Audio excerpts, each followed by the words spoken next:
শক্তিপীঠ কামাখ্যাত এপিচিচিৰ সভাপতি গৌৰৱ গগৈ গৈ বৰ্তমান উপস্থিত হৈছে সভাপতিৰ আনুষ্ঠানিক দায়িত্বৰ পূৰ্বে মা কামাখ্যাৰ সেৱা ললে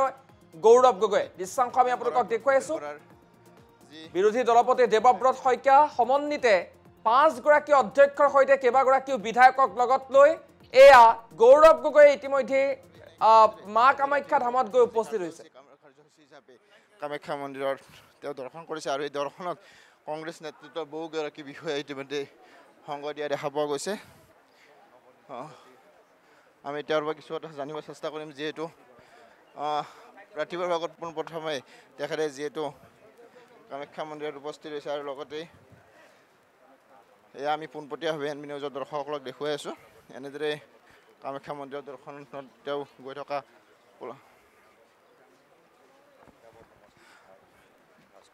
আৰু লগতে আমাৰ দলৰ সতীৰ্থ আমাক যোগ দিছে নিশ্চিতভাৱে এনেদৰে কামাখ্যা মন্দিৰৰ দৰ্শনৰ পিছতে তেখেতে যিহেতু ৰাজীৱ ভৱনত প্ৰৱেশ কৰিব আৰু ৰাজীৱ ভৱনত তেওঁ প্ৰাক্তন সভাপতিৰ ভূপেন বৰাৰ পৰা আজি নৱনিৰ্বাচিত সভাপতি গৌৰৱ গগৈ দায়িত্বভাৰ গ্ৰহণ কৰিব আৰু মাৰ আশীষৰ পিছতে ৰাজ্যৰ যি 26ৰ নিৰ্বাচন এই নিৰ্বাচনৰ তেওঁ কাম কাজত আৰম্ভ হ'ব বুলি ইতিমধ্যে তেওঁ জনাইছে যিহেতু আৰু তেওঁ ভূপেন বৰাৰ পৰা দায়িত্বভাৰ গ্ৰহণ কৰি তেখেতে যি মানৱেন্দ্ৰ শৰ্মা কমপ্লেক্সত উপস্থিত হৈ এক ৰাজহুৱা সম্বৰ্ধনাত তেওঁ অংশগ্ৰহণ কৰিব দেখা পোৱা গৈছে এনেদৰে যে নৱনিৰ্বাচিত সভাপতি যোৰহাটৰ সাংসদ গৌৰৱ গগৈ কামাখ্যা মন্দিৰত প্ৰৱেশ কৰা দেখিছে তেওঁৰ বহুকেইগৰাকী জ্যেষ্ঠ নেত্ৰী বা নেতৃত্বই ইতিমধ্যে তেওঁক সংগ দিয়া দেখা পোৱা গৈছে যিহেতু প্ৰাক্তন মুখ্যমন্ত্ৰী প্ৰয়াত তৰুণ গগৈৰ পুত্ৰ গৌৰৱ গগৈ আজি অসম প্ৰদেশ কংগ্ৰেছৰ সভাপতিৰ দৰে দায়িত্ব গ্ৰহণ কৰিছে আৰু দায়িত্ব গ্ৰহণ কৰিয়ে তেখেতে যে কামাখ্যা মন্দিৰ দৰ্শন হৈছে আৰু মা কামাখ্যাৰ আশীষ লৈ তেখেতে দায়িত্বভাৰ গ্ৰহণ কৰিব প্ৰাক্তন যি সভাপতি ভূপেন বৰাৰ পৰা দায়িত্ব গ্ৰহণ কৰিব আৰু তেখেতে 26ৰ নিৰ্বাচনৰ কাৰণে এক বলিষ্ঠ কণ্ঠ বা বলিষ্ঠ নেতৃত্বৰে তেওঁ আগুৱাই যাব বুলি ইতিমধ্যে জনাইছে এনেদৰে তেখেতক বহুগৰাকী মীৰা বৰঠাকুৰৰ লগতে দেৱব্ৰত শইকীয়াকে ধৰি বহুগৰাকী জ্যেষ্ঠ নেতৃত্ব ইতিমধ্যে তেওঁ সংগ দিয়া দেখা গৈছে পোনপটীয়াভাৱে এনবি নিউজৰ দৰ্শকক দেখুৱাই আছোঁ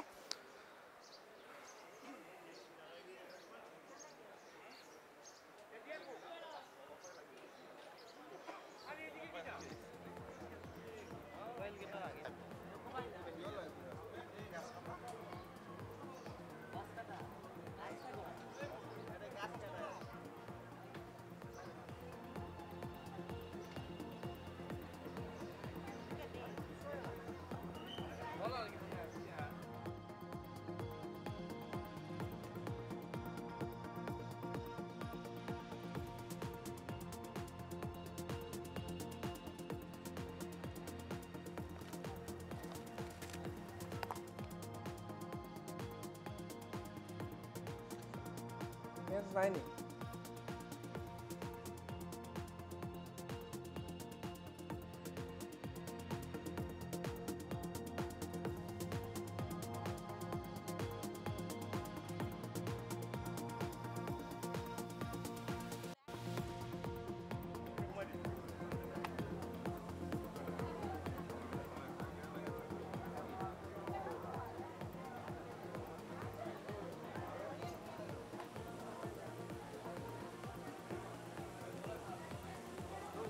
আপোনালোকক দৃশ্যাংশ দেখুৱাইছো এয়া হৈছে এপিচিচিৰ নৱনিৰ্বাচিত সভাপতি গৌৰৱ গগৈ বিৰোধী দলপতি দেৱব্ৰত শইকীয়া আৰু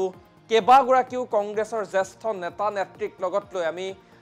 মহিলা কংগ্ৰেছৰ সভানেত্ৰী মীৰা বৰঠাকুৰক এই মুহূৰ্তত দেখিবলৈ পাইছো দেৱব্ৰত শইকীয়া আছে তিতাবৰ সমষ্টিৰ বিধায়ক ভাস্কৰ বৰুৱা আছে আৰু কেইবাগৰাকীও সতীৰ্থক লগত লৈ বৰ্তমান দেখিবলৈ পোৱা গৈছে মা কামাখ্যা ধামত উপস্থিত হৈছে গৌৰৱ গগৈ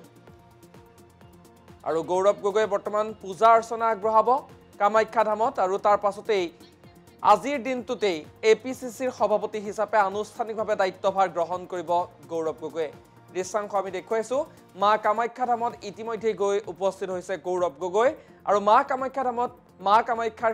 পূজা অৰ্চনা আগবঢ়োৱাৰ পাছত মাৰ আশীষ গ্ৰহণ কৰি এপিচিচিৰ সভাপতি হিচাপে শপত গ্ৰহণ কৰিব বা দায়িত্বভাৰ আনুষ্ঠানিকভাৱে গ্ৰহণ কৰিব গৌৰৱ গগৈ আমি আপোনালোকক দৃশ্যাংশ দেখুৱাইছো এয়া গৌৰৱ গগৈ মা কামাখ্যা ধামত বৰ্তমান গৌৰৱ গগৈ উপস্থিত হৈছে আৰু এআইচিচিয়ে সভাপতি হিচাপে নাম মনোনীত কৰাৰ পাছতে দেখিবলৈ পোৱা গৈছিল গৌৰৱ গগৈ বৰ্তমান মা কামাখ্যা ধামত আছে আৰু আজি APCCৰ সভাপতি হিচাপে দায়িত্বভাৰ গ্ৰহণ কৰিব।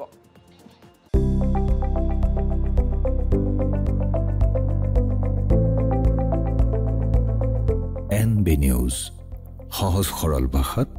নৱভাৰতৰ কথা।